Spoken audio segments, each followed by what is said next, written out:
साथियों, मैं पत्रकार इंतखाब आज़ाद भारत के तमाम बहुजनों को स्वतंत्रता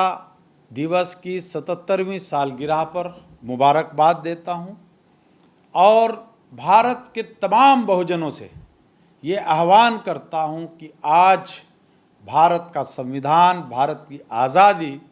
खतरे में है। यदि इसको बचाना है तो संगठित होकर, एकजुट होकर तमाम लोग उन ताकतों के खिलाफ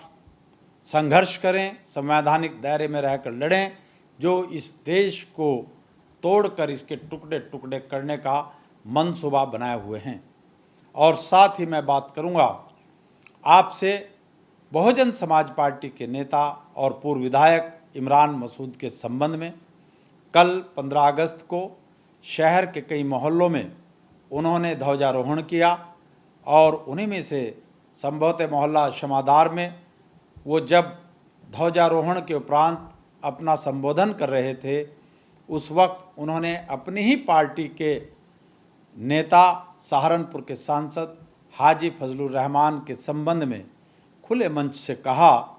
कि एमपी साहब मेयर के चुनाव में समाजवादी पार्टी का प्रचार प्रसार कर रहे थे, तो ये उनका झूठ था कि उनका झूठ सुनते ही मंच जिस पर खड़े होकर वो बोल रहे थे,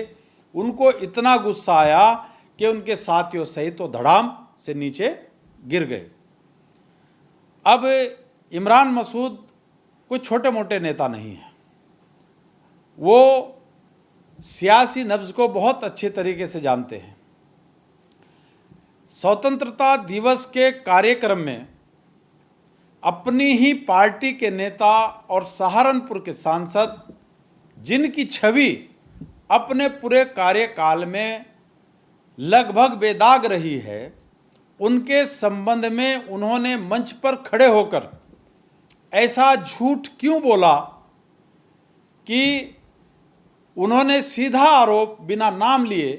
हाजी फजलुर रहमान के ऊपर लगाया और कहा कि मेयर के चुनाव में वो खुल्लम खुल्ला समाजवादी पार्टी का प्रचार प्रसार कर रहे थे। उनके झूठ का जवाब जनता क्या देती? जिस मंच पर खड़े होकर वो झूठ बोल रहे थे, उसी मंच ने कहा कि भाई साहब, आप सफ़ेद झूठ बोल रहे हैं, इसलिए मंच ने धड़ाम से उनको और उनके साथियों को नीचे डाल दिया। इमरान मसूद के इस वक्तव्य से, इस बयान से शहर की आवाम कई सारे कयास लगा रही है, लेकिन जो हकीकत है वो मैं आपके सामने बता रहा हूं। आज देश में शासक वर्ग या मोदी सरकार के खिलाफ जो विद्रोह के आसार, जो जन आक्रोश दिखाई दे रहा है, उसको देखकर ऐसा अनुमान लगाया जा रहा है कि देश की जनता कांग्रेस के साथ खड़ी होकर भारतीय जनता पार्टी को सत्ता से बेदखल करना चाहती है। ऐसी परिस्थितियों में इमरान मसूद पहले कांग्रेस में थे और कांग्रेस में रहते हुए विधानसभा चुनाव से 6 महीने पहले उन्होंने समाजवादी पार्टी के प्रवक्ता के तौर पर अपने बयान देने शुरू कर दिए और आखिरी मोमेंट पर वो कांग्रेस को छोड़कर समाजवादी पार्टी में शामिल हो गए। जब समाजवादी पार्टी के राष्ट्रीय अध्यक्ष अखिलेश यादव उनकी दबाव की सियासत में नहीं आए और उनको कहा कि अगर सरकार बन गई तुम्हें कहीं एडजस्टमेंट कर लिया जाएगा, फिलहाल आपको कोई टिकट नहीं मिलता और आप जाकर के समाजवादी पार्टी के प्रत्याशियों को चुनाव लड़ाएं, तब इमरान मसूद साहब ने 7 विधानसभा में 5 विधानसभा सीटों पर समाजवादी पार्टी के लिए रात दिन एक कर दिया और 2 विधानसभा सीटों पर बेहट में उमर अली खान और सहारनपुर देहात में आशू मलिक, इन 2 सीटों पर औपचारिकता निभाई और अपने जो कर्मठ कार्यकर्ता थे, जो उनके घुंघरू थे, उनको कहा कि आशू मलिक और उमर अली खान का विरोध करें। पासा पलट गया। जिन 5 सीटों पर इमरान मसूद ने जमकर काम किया। वो पांचों सीटें समाजवादी पार्टी हार गई और जिन 2 सीटों पर समाजवादी पार्टी में रहते हुए भीतरघात करते हुए हरवाने का प्रयास किया गया, वो दोनों ही सीटें समाजवादी पार्टी जीत गई। उमर अली खान और आशू मलिक विधायक बन गए। उसके बाद उन्होंने देखा कि यहाँ पर दाल नहीं गलती। उन्होंने अपनी जोड़ तोड़ करी, साम दाम दंड भेद के तरीके अपनाए और जाकर बहुजन समाज पार्टी का दामन थाम लिया। जब बहुजन समाज पार्टी का दामन थाम लिया और वो चुनावी मैदान में अपनी समधन को ले आए, तब शहर के उन तमाम लोगों ने एक मत होकर इमरान मसूद द्वारा घोषित प्रत्याशी को हरवाने का काम किया, जिनको विधानसभा चुनाव में या दूसरे चुनाव में इमरान मसूद ने हरवाने का काम किया था। अब इमरान मसूद ये चाह रहे हैं कि वो जैसे कांग्रेस छोड़कर समाजवादी पार्टी में आए थे और समाजवादी पार्टी छोड़कर बहुजन समाज पार्टी में गए थे, अब वो ये चाहते हैं कि बहुजन समाज पार्टी को वो खुद अलविदा ना कहें, बल्कि बहुजन समाज पार्टी खुद उन्हें पार्टी से निष्कासित कर दें और वो कांग्रेस का जो इंडिया गठबंधन है उसके साथ जाकर के वो जोड़ तोड़ करके उसका टिकट ले लें और वहाँ से चुनाव लड़ करके वो लोकसभा में पहुँच जाएं। उन्होंने एक रणनीति के तहत, एक सोची समझी साजिश के तहत, प्लानिंग के तहत स्वतंत्रता दिवस की 77वीं वर्षगांठ पर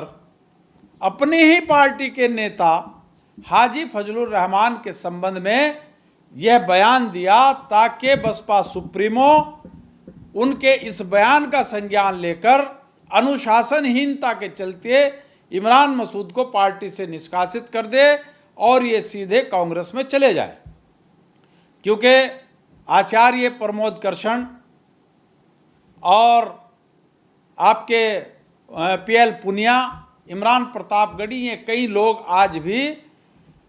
इमरान मसूद के इन लोगों से तार जुड़े हुए हैं और ये राहुल प्रियंका को बताने का प्रयास कर रहे हैं कि इनको साथ ले लो और हमारा बेड़ा पार हो जाएगा। लेकिन वहाँ पर कोई सुनवाई नहीं हो रही। जोड़ तोड़ कभी भी हो सकती है, कभी भी ये खुद पार्टी छोड़ सकते हैं। लेकिन जिस तरीके से इमरान मसूद ने अपनी ही पार्टी के नेता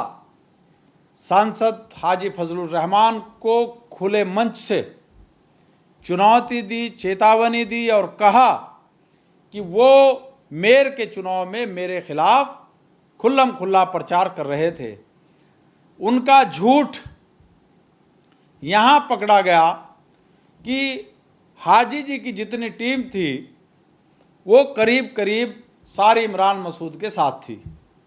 यहाँ तक कि उनके दामाद के फोटो भी उनके पोस्टर होर्डिंग पर लगे हुए थे और खुद उन्होंने जाकर और हाजी फजलुर रहमान की टीम ने जाकर उनके लिए काम किया। लेकिन चूँकि जनता में छवि ठीक नहीं रही, जनाक्रोश ज़्यादा था, इसलिए इतने मत नहीं मिल पाए और वो चुनाव हार गए। तो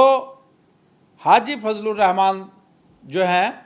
उनके संबंध में उन्होंने ये बयान इसीलिए दिया कि बसपा अनुशासनहीनता के चलते मुझे निष्कासित कर दे और मैं फिर जा कर के तरीके से वहाँ अपना सेटिंग वेटिंग करके अपना लोकसभा का टिकट ले लूँगा, ये उन्होंने दिया। और जहाँ तक मैं समझता हूँ हाजी फजलुर रहमान साहब के संबंध में, वो इतने बुरे इंसान नहीं हैं और उनका जो 5 साल का कार्यकाल रहा है वो कार्यकाल भी उनका यादगार रहेगा। क्या तो इस ज़िले में सांसद के रूप में सबसे बढ़िया अगर कार्यकाल रहा है मरहूम सांसद मंसूर अली खान का रहा है,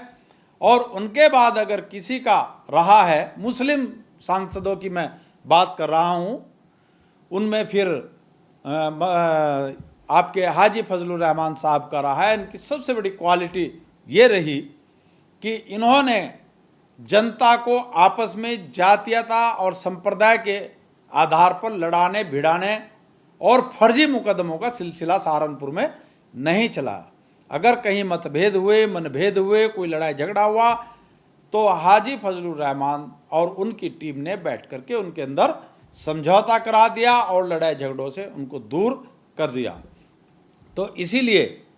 चूँकि इमरान मसूद एक नौजवान बुज़ुर्ग हैं और अच्छे खासे तेज़ तर्रार व्यक्ति हैं, मैं भी उनका बड़ा सम्मान करता हूँ, बड़ी इज्जत उनकी करता हूँ, लेकिन चूँकि वो इतने अति महत्वाकांक्षी हैं कि वो अपने आगे किसी को हजम ही नहीं करते। आशू मलिक आ जाएं, उनका विरोध, उमर अली खान आ जाएं, उनका विरोध, मंसूर अली खान आ जाएं, उनका विरोध। जब पूर्व सांसद तबस्सुम हसन कैराना से उपचुनाव लड़ रही थी तब तो सीधा बयान ही दे दिया था कि कुछ भी हो जाए तबस्सुम हसन को सांसद नहीं बनने दूंगा। जब गुजरों ने बाद में विरोध किया तो भाई साहब बैकफुट पर आ गए और न केवल खुद समर्थन किया बल्कि उनके देवर कमर हसन को भी साथ लेकर के आए अपनी जान बचाने के लिए कि कहीं ऐसा ना हो मामला उल्टा पड़ जाए और गुज्जर इलाके में भी ना घुसने दें। तो ये सब चीज़ें हैं उनमें, वरना इमरान मसूद जाती तौर पे बहुत अच्छे व्यक्ति हैं, बहुत अच्छे नौजवान बुजुर्ग हैं, लेकिन उनकी कमज़ोरी यह है कि वो अपने आगे किसी को समझते नहीं। और हाँ, जितने शासन प्रशासन से टकराने की हिम्मत ही नहीं है। इतने रोज़ मामले हो रहे हैं, मणिपुर में घटना घटी, नूह के अंदर घटी और दुनिया भर के मामले हुए। कहीं भाई साहब जरा सड़क पर उतर करके आंदोलन, तो कोई हमें एक वीडियो, एक फुटेज, कोई अखबार की कतरन कोई हमें दे दें कि उन्होंने सड़क पर आकर के संवैधानिक दायरे में जिंदाबाद मुर्दाबाद करते हुए कोई शासन प्रशासन के खिलाफ आंदोलन किया। वो प्रशासन और शासन के साथ समझौता करके एक वर्ग की भावनाओं को भड़काकर